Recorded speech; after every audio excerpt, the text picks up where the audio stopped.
should there be a system of compensation and reparation for those who are acquitted after long periods of incarceration? I can answer that in one word. The answer is yes, there should be.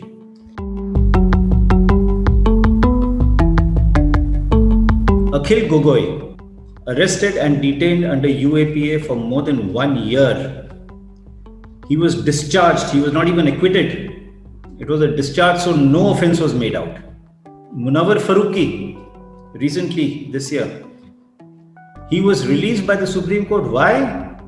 Because the police who had arrested him did not follow the guidelines laid down by the Supreme Court in the case of Arnesh Kumar in 2014.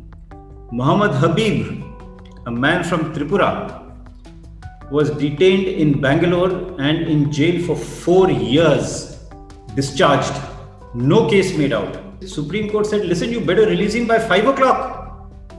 Now, can you imagine? This is the state that we have come to. That is the duty of the prison authorities, of the police, to release a person when the court says you release him.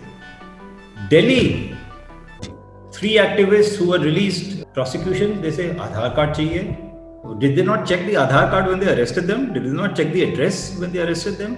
Agra jail, persons who claimed to be juveniles had been inside for between 14 and 22 years.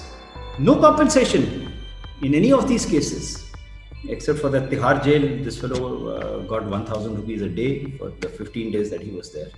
So it's not only cases of acquittal, but there are so many other kind of cases where compensation must be given. Fake encounters, no compensation for fake encounters. UP, 119 people have been killed in fake encounters. Has any inquiry been conducted? Or just because the police shoots them, they say, theek hai, they're dreaded criminals, this, that, and the other. Assam, now, 5 people have been killed already in fake encounters. What about compensation for them? Long detention for many, many years. And again, no compensation given.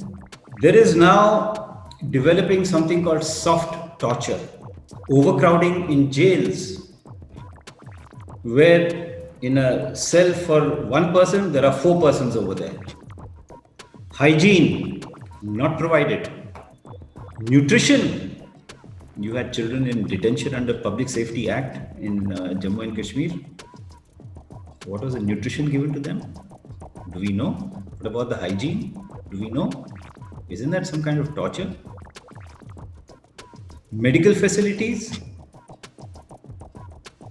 Isn't a person entitled to proper medical facilities even if he's a prisoner? So what if he's a prisoner? So you have somebody like Hani Babu, Stan Swami. Everybody has talked about Stan Swami.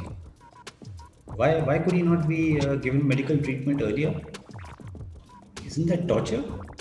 Starting from arrest until the framing of charges, until the trial, until the acquittal. The whole thing has to be looked into. What about the mental frame of mind of that person? What about the psychological impact? What about the emotional impact on him? What about the psychological, emotional impact on his family?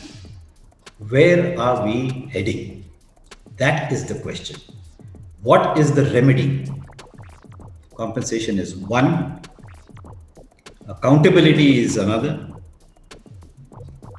Mental health is equally important, if not more important, because this is going to remain for the rest of their life, not only for their life, but for the life of their family, the life of their children. They will remember it.